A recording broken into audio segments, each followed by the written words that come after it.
LH가 발주한 공사 현장 인근 주민들이 발파 작업으로 인한 피해를 호소하고 있는데 예정된 공원을 택지로 변경하면서 발파가 늘어나 피해를 부추겼다는 의혹도 제기됐습니다. 중국발 쓰레기 대란이 빚어진 지 1년이 지났지만 버려지는 쓰레기는 달라진 게 없습니다.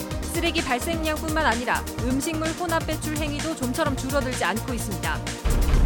농촌 지역에서 택배가 집 앞까지 배달되지 않아 노인들이 큰 불편을 겪고 있습니다. 집에서 15km가량 떨어진 시내로 나가야 물건을 찾을 수 있어 택배라는 말이 무색합니다.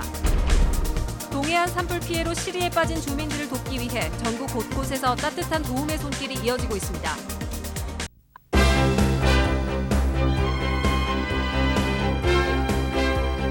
안녕하십니까. 뉴스데스크 원주입니다. 오늘 밤과 내일 원주를 비롯한 영서 지역에 비가 내리면서 기온도 떨어져서 쌀쌀하겠습니다. 예상되는 비의 양은 10에서 40mm로 지역에 따라서 천둥과 번개를 동반해 시간당 10mm 이상의 강한 비가 오는 곳도 있겠습니다. 내일 아침 최저 기온은 6도에서 9도의 분포로 오늘보다 2도에서 4도가량 떨어지겠습니다. 이번 비는 내일 낮까지 이어지겠고 비가 그친 뒤에도 주말 아침까지 쌀쌀한 날씨가 이어지겠습니다. 중국이 재활용 쓰레기 수입을 금지시키면서 촉발된 이른바 중국발 쓰레기 대란이 시작된 지 1년이 지났습니다. 많은 시민들이 쓰레기 문제의 심각성을 깨닫는 계기는 됐지만 정작 버려지는 쓰레기는 달라진 게 없습니다. 권기만 기자가 취재했습니다. 원주에서 수거된 재활용 쓰레기들이 모이는 선별장. 많은 쓰레기들이 쌓여 있기는 하지만 선별장 밖으로까지 넘쳐났던 작년에 비하면 상황이 한층 나아졌습니다. 하지만 쓰레기가 줄어든 것은 아닙니다. 중국의 수입 금지 조치 이후 처리 능력이 한계에 달하자 하루 수거량의 20%가량을 민간 폐기물 업체에 넘기고 있기 때문입니다. 저희 시설 규모보다 초과 발생되는 10톤 정도는 민간 업체에서 위탁 처리하고 있습니다. 작년 대비 보면 거의 쓰레기 발생량은 이제 감소되는 거 없이 평균적으로 비슷하게 유지되고 있습니다. 재활용 쓰레기에 음식물을 함께 버리는 혼합 배출 행위도 줄지 않고 있습니다. 1인 가구 증가 등의 영향으로 일회용 포장 용기를 쓰는 배달 음식 이용이 늘면서 상황이 더 악화되고 있습니다. 대부분 그 음식물들이 그냥 있는 상태에서 배출을 하시거든요. 그런데 그게 그 상태로도 물론 재활용은 안 되지만은 저희들 수거상 그게 다른 거하고 섞여갖고서 다른 그 재활용품까지도 오염이 되기 때문에 그런 문제도 좀 심각한 상태입니다. 종량제 봉투에 담겨 수거된 쓰레기 역시 하루 130톤으로 큰 변화가 없습니다. 이른바 중국발 쓰레기 대란 이후 쓰레기 문제에 대한 시민적인 관심이 높아지면서 관련 정책들이 마련돼 시행되고 있지만 실제 쓰레기 발생량은 줄어들지 않고 있습니다. 원주의 경우 지난달 생활 쓰레기 수거량은 작년보다 소폭 줄었지만 2월에는 큰 차이가 없고 1월은 오히려 늘었습니다. 각 지자체마다 대책들을 내놓고 있지만 단속과 홍보 위주여서 효과가 떨어진다는 지적입니다. 쓰레기 문제 해결을 위한 보다 효과적이고 근본적인 대책이 필요하다는 목소리가 높아지고 있습니다. MBC 뉴스 권기만입니다. LH가 발주한 공사 현장 인근 주민들이 발파 작업으로 인한 피해를 호소하고 있다는 보도를 해드렸는데요. 예정된 공원 부지를 택지로 변경하면서 발파가 늘어나서 피해를 부추겼다는 의혹을 사고 있습니다. 보도에 조성식 기자입니다. 국민임대 아파트 단지 조성 공사 현장입니다. LH가 국토교통부 승인을 받아 사업을 맡고 있는데 시작과 동시에 개발 계획을 대거 수정했습니다. 처음 설계에는 아파트 부지와 공원, 학교와 주택용지 일부로 채워졌습니다. 하지만 착공 1년 만에 예정된 공원은 온데간데 없고 그 자리에 단독주택과 근린생활시설, 주차장 용지가 대신 자리를 잡았습니다. 암석이 많아 공원으로 남겨뒀던 곳을 돌연 택지로 바꾼 것입니다. 10월 달부터 설계 변경을 시작해가지고 17년도 말에 끝냈어요. 시작하자마자 설계 변경을 한 거네 그러니까? 그렇죠. 설계가 변경되면서 부지 내에 있던 22m 높이의 산을 절개했고 이 과정에서 발파 작업이 추가로 이루어졌습니다. 소음과 진동 피해를 겪던 주민들은 이런 사실을 전혀 몰랐다고 말합니다. 주민들한테 인식을 안 시켜줘서 전혀 모르는 상태고 발파가 굉장히 심했는데 그걸로 인해서 더 크게 타격을 입은 것 같아요. LH는 공원이 급경사지라 주변 침수 피해를 방지하기 위해 사업 변경이 불가피했다고 설명합니다. 또 설계 변경으로 공사비가 오히려 늘어났다는 답변을 보내왔는데 추가 택지 분양으로 얻는 수익에 대해서는 언급하지 않았습니다. 산을 깎는 과정에서 발파 실수가 발생해 일대 주민들을 공포에 빠뜨리기도 했습니다. LH가 수익에 눈이 멀어 주민 피해를 외면한 것은 아닌지 개발 계획 변경에 대한 이유를 꼼꼼히 따져볼 필요성이 제기되고 있습니다. MBC 뉴스 조성식입니다. 요즘은 작은 물건도 대부분 택배를 이용해서 주문하죠. 농촌 지역도 마찬가지입니다.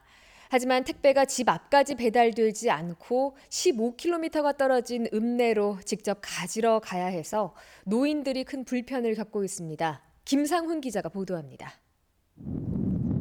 양구군 양구읍의 한 농촌 마을. 이 마을에 사는 73살 윤방순 할머니는 택배가 왔다는 문자를 받으면 남편의 차에 올라 읍내로 향합니다. 택배가 마을에서 15km 떨어진 읍내 영업소까지만 배송되기 때문입니다. 우체국 택배를 제외하고 양구읍에 있는 모든 민영 택배가 마찬가지. 주민들은 불편함에 분통을 터뜨립니다. 왜 택배비를 받아놔놓고 왜 안 갖다 주냐 그러면은 막 노인한테 신경질 부리고 한번 그래가지고 내가 그냥 왔어요. 음식이나 수산물은 곧바로 가지러 가지 않으면 상하기 일쑤인데 차가 없는 어르신들은 택배가 와도 가지러 가기가 어렵습니다. 정말 택배 찾아가려면 너무 불편하고 남을 통해서 차 있는 사람들한테 통해가지고 좀 찾아다 주세요. 그렇지 않으면 택시 타고 찾아가 옵니다 제가. 양구뿐만 아니라 춘천과 화천 등 강원도 내 산골 마을 사정은 비슷합니다. 택배 회사들은 수익성이 맞지 않아 어쩔 수 없다는 입장입니다.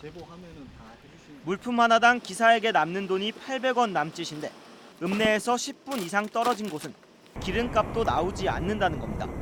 물량을 일주일에 1개, 2개 되는 물량 가지고 기사님을 배치를 해서 들어가긴 너무 힘들고 그 지역을 어떠한 기사님이 먼저 맡겠다고 섣불리 나오는 기사가 없어요.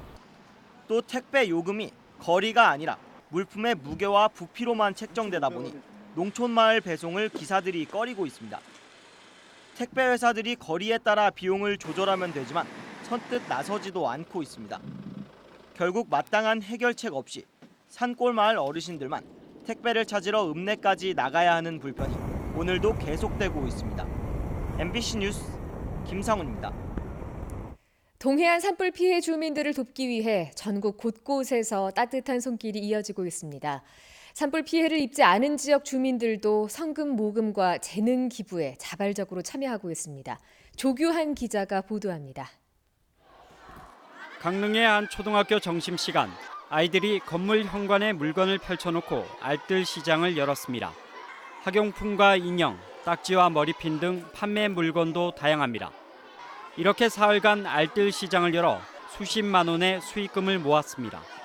아이들은 이달 초 강릉과 고성에서 산불이 났다는 소식을 듣고 성금을 모으기 위해 자발적으로 알뜰 시장을 열었습니다. 어떻게 놀지 회의를 했어요. 그래서 자치에서 한 번 더 이야기를 했는데 그중에서 가장 많이 나온 의견이 알뜰 시장을 여는 거라서. 화마가 휩쓸고 간 고성군 토성면에서 철물점을 30년 넘게 운영하고 있는 박길복 씨. 실향민 2세인 박 씨는 참혹한 화마의 현장을 직접 목격했습니다. 다행히 자신은 피해를 면했지만 시리에 빠진 이웃을 위해 가족과 상의해 성금 1억 원을 기부했습니다. 손님들이 와서 제게 물건을 팔아주니까 제가 좀 그걸로 먹고 살고 남는 것을 가지고 모아서 그분들을 대신해서 제가 심부름한 것에 족합니다. 학생들은 그동안 모아놓은 저금통을 깨고 어른들은 십시일반으로 돈을 모아 성금 기부를 이어가고 있습니다. 지역 의료인들은 이재민을 진료하고 이발사와 미용사들은 머리를 깎아주는 등 자신의 재능을 이용한 자원봉사도 끊이지 않고 있습니다. 우리가 해갖고서는 음식에 해갖고서는 꼬박꼬박 새끼 챙겨주는 거에도 고맙고요. 오시는 분들마다 다 잘하고 있습니다. 화마의 상처를 함께 극복하기 위한 지역 주민들의 따뜻한 마음이 이어지면서 시리에 빠진 산불 이재민들에게 큰 힘이 되고 있습니다. MBC 뉴스 조규환입니다.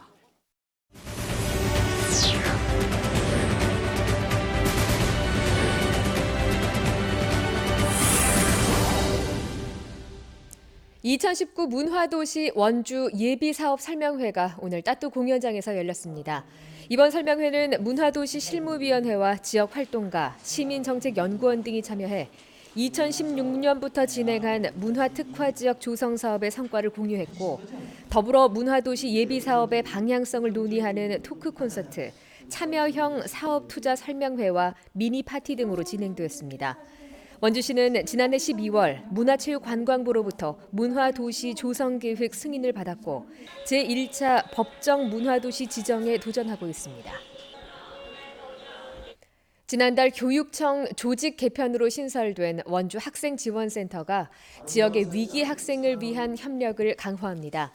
원주 학생지원센터는 오늘 아모르 컨벤션 웨딩홀에서 원주시청과 경찰서 등 지역 56개 기관과 업무 협약을 맺고 학생 위기 상황 시 행정과 의료, 상담 등의 맞춤형 서비스를 제공하기로 했습니다.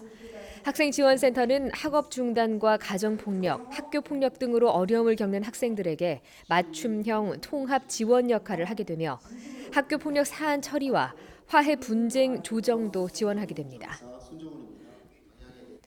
국가인권위원회 강원인권사무소가 오늘 장애인 교육권 침해 현황과 대응 방안에 대한 토론회를 열었습니다.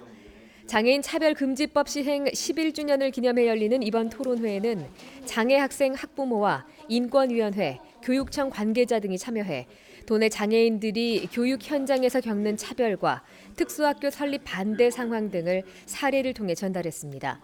또 향후 장애인 교육의 정책 방향과 인권 증진 방안에 대해서도 토론했습니다.